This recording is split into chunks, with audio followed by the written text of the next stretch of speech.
2019 is wrapping up, so let's review the Grand Prix that came out for CTR this year. Whoa!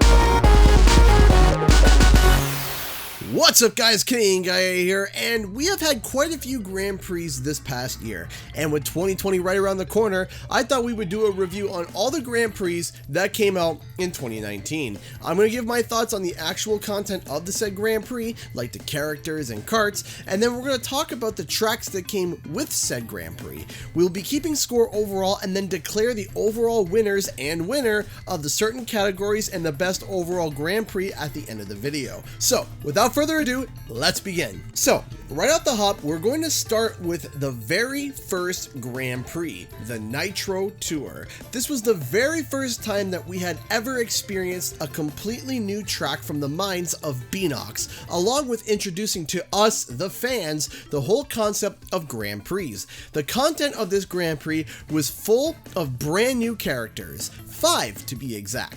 They are the previous trophy girls, the Nitro Squad, along with Crash's girlfriend, Tana. The characters overall have really resonated well with the fan base and have been quite popular. The karts that were added were the Rocket, the Lasho, and the Bandit Buggy. 2 of these karts came from Crash Team Racing. The paint jobs that were introduced were all associated with the flags of the world, but were basic overall in color. The Twilight wheels, along with skins like Biker Crash and Biker Tiny, were also introduced. The characters, skins, and karts that were introduced in this Grand Prix were fantastic. However, the tires and paint jobs overall kind of fall flat, especially compared to future Grand Prix. So, in terms of content, I would give the Nitro Tour a solid 7 out of 10. A really solid and really well put together amount of content, especially for the first Grand Prix. Now, the track, Twilight Tour.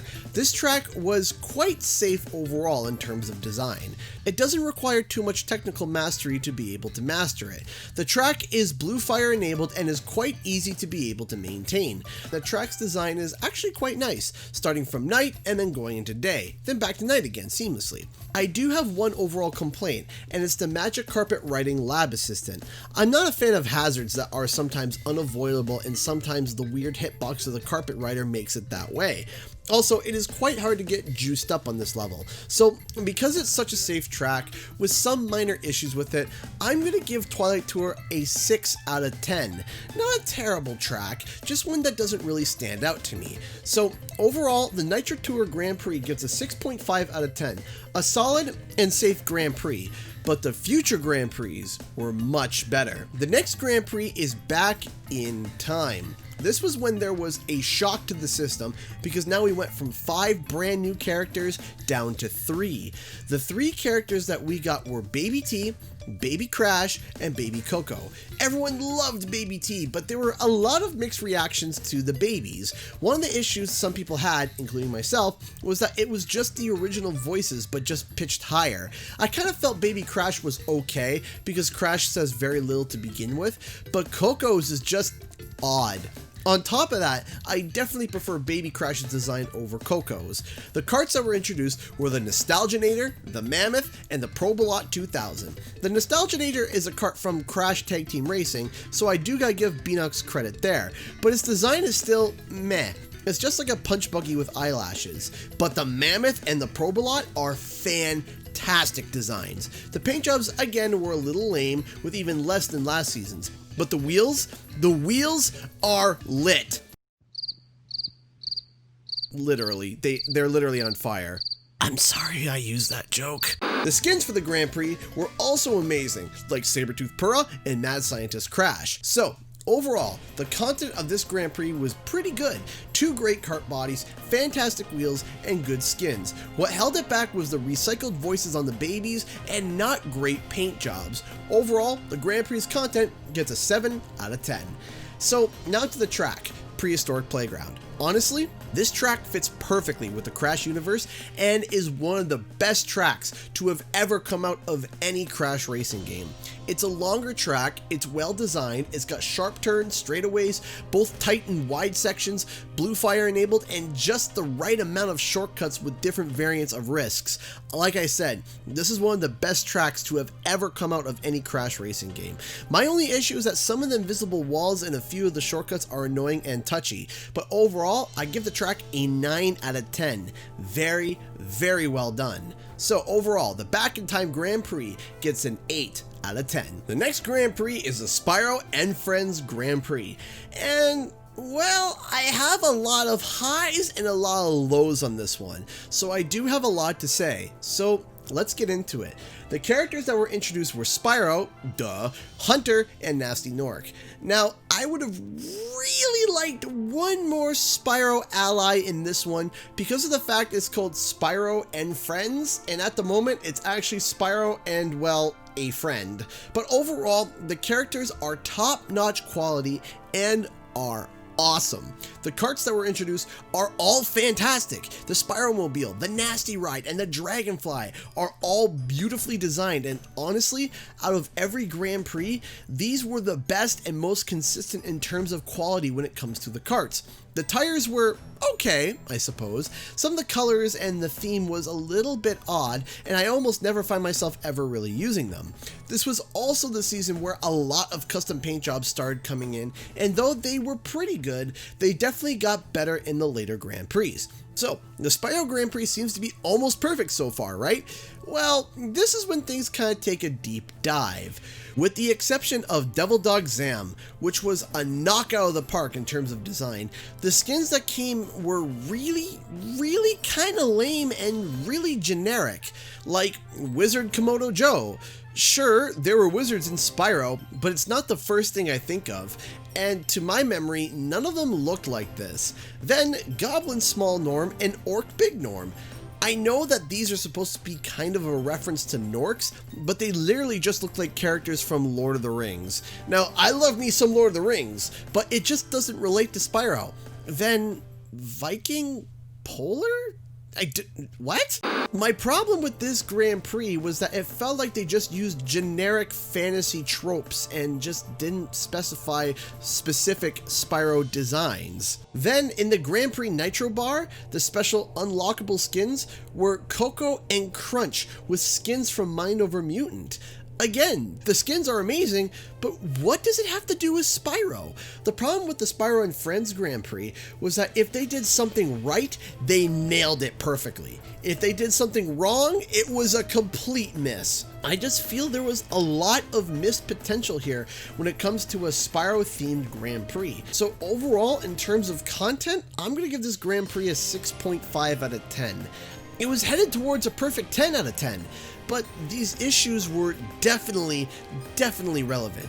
Now, onto the track. This is a bit of a different take because, to be honest, this track is interesting. In terms of visual design, it's one of the best. The colors, the sounds are all perfect. The track's design, however, well, a lot of people kind of debate it. There's no shortcuts, no blue fire capability, and quite linear. Not every track has to be extremely complex or try to be the next Electron Avenue. So I kind of actually like this track. It's like a shortened Hyperspaceway with a few twists to it. It forces you to constantly be on guard because anyone can catch up at any time due to its simplicity. However, a shortcut or two would have really made this track a bit more interesting and maybe make it a little bit longer, but overall, I would give it a 6 out of 10. So the Spyro Grand Prix gets a very mixed feeling, rounded up 6.5 out of 10. Though it easily had the potential to be a perfect 10 out of 10, it will settle for 6.5, which is a little bit disappointing to me. Next up is the Spooky Grand Prix. This Grand Prix brought back a lot of original characters that missed the original roster of CTR and brought in a fan favorite from games that came out later on from the originals in the series. Those characters were Komodo Mo, Embryo, and Nina Cortex. The karts that came with this Grand Prix were all very solid. They were the Nautilus, the Skull Rider, and my personal favorite out of all karts thus far from all Grand Prix, the Phantom. The tires that came with the karts were alright. They visually weren't great, but definitely had an awesome spectral effect to them during the race. However, this Grand Prix introduced the best paint jobs, the spectrals. These are to this day my favorite paint jobs. The skins that were introduced were also all fantastic, like Witch Tana, Dark Coco, and Pirate Papu Papu. Honestly, this Grand Prix just hits all the right check boxes darn near perfectly. With the exception of the meh wheels, everything content-wise was absolutely perfect. So in terms of content, the Spooky Grand Prix gets a 9.5 out of 10. Now, to the track. The track is definitely a lot of fun. Visually, it's creepy and dark, but not so dark that you can't see. The track also has an interesting hazard, the giant spider pumpkin, allowing players to squish each other under the feet of this botanical monster. This track is also blue fire enabled and introduces a slowing ooze hazard and a few shortcuts to boot. I do wish the track had some bigger jumps and maybe a bit longer, but overall a really good track. It scores an 8 out of 10. So I'm going to round up the Spooky Grand Prix from an 8.75 to a 9 out of 10 overall. A brilliant Grand Prix thus far. Next up, we have the Neon Circus Grand Prix. This was quite an interesting ride, so hold on to your hats. The characters that were brought in were stars from previous Crash racing games, like Pasadena Opossum and Ebenezer Von Clutch, along with one of the original final villains from the Crash franchise, Koala Kong. Now, my personal favorite is Pasadena Opossum from this Grand Prix, but this is also the introduction of a brand new character that I can't help but laugh every time I see him, King Chicken. This is the first unique character added that was not from any of the previous games. The karts that were introduced were the Daredevil, the Pressurizer, and the Nitro Bumper Kart. The Bumper Kart is a personal favorite of mine and is just overall really fun to use. I do have a small issue with the Pressurizer, its size. It's so massive that you have a hard time seeing past it. It gets even funnier when you use Koala Kong with it, as it's literally a walking Coke machine in a giant hunk of lead. I'm not deducting points off because of that, it's just kind of hilarious. The skins that were introduced quickly became fan favorites, especially for the Nitro Squad like Circus Amy, Circus Liz, and Circus Megumi. However, some meme-worthy characters like Clown Cortex and Rustic Fake Crash came along as well.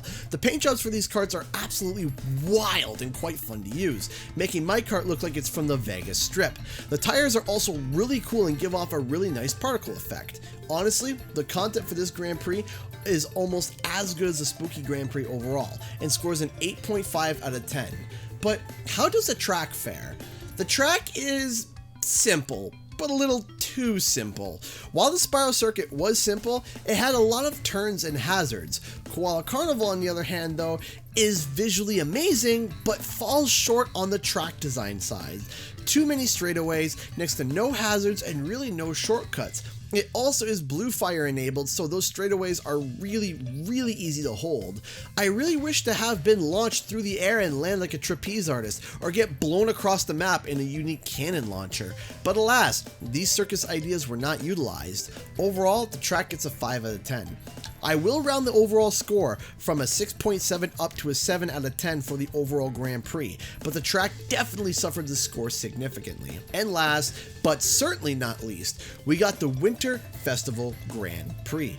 We finally jumped back to 5 characters and have brought the most obscure characters thus far to the game. Rillaroo from Crash Bash, Yaya Panda from the Crash racing games on mobile, Chicken Stew themselves, and Hasty, a brand new but heavily inspired character from a confusion within the fan base. It's actually quite a funny story. I made this comment before, but I think Rillaroo's face could use some fixing. But overall, the designs for the characters were nothing short but fantastic. The carts that were introduced were the Candy Cone, the Snowplower, and the Nitro Sleigh. All very wintry and well-designed carts in my mind. The paint jobs would satisfy any person's sweet tooth, as each of them corresponds with a holiday baked good. The same goes for the tires. In terms of skins, they are mostly pretty good, with standouts like Winter Guardian Spyro and Winter Tana. I felt there could have been a little bit more improvement in the skins department this season, but it's nothing to complain too much about. Overall, in terms of content, this Grand Prix scores a solid 8 out of 10. The track that comes with this Grand Prix is also quite fun to race on. Visually, it's one of the best in the game, and in terms of design, it's quite well done. Branching paths allow for interesting gameplay, multiple shortcuts that can be taken within those paths, blue fire capability, and a brand new jumping jelly hazard, all wrapped up in one sweet package. However, the shortcuts collisions are a bit goofy and can trigger a respawn a little early, but overall it is still a joy to race on. It gets an 8 out of 10. So, the Winter Festival Grand Prix gets an overall score of an 8 out of 10. So let's give out awards to all the different Grand Prix and all the different stuff that they brought to the table. For best karts overall, the winner is the Spyro and Friends Grand Prix. For the best wheels, it goes to Back in Time. For best track, it goes to Back in Time. For the best overall content, it goes to the Spooky Grand Prix. For the best skins overall, the winner is the Neon Circus Grand Prix. And the winner of the best overall Grand Prix goes to the Spooky Grand Prix. Here is my overall ranking of all the Grand Prix 1 to 6. Overall though, and nitpicks aside, I had an absolute blast with every single one of these Grand Prix. They were nothing but sheer fun, and I cannot wait to be able to continue racing more in 2020. Thank you so much, ladies and gentlemen, for watching, and I can't wait to see you on the track. A huge thank you to all those who support the channel through Patreon and being a sponsor on the channel. If you'd like to help it out, check out the links in the description below, where you can buy some CGE merch or become a Patreon. Also, don't forget to like and subscribe for more gaming and nostalgic content. Thank you so much, everyone, and I'll see you guys in the next video.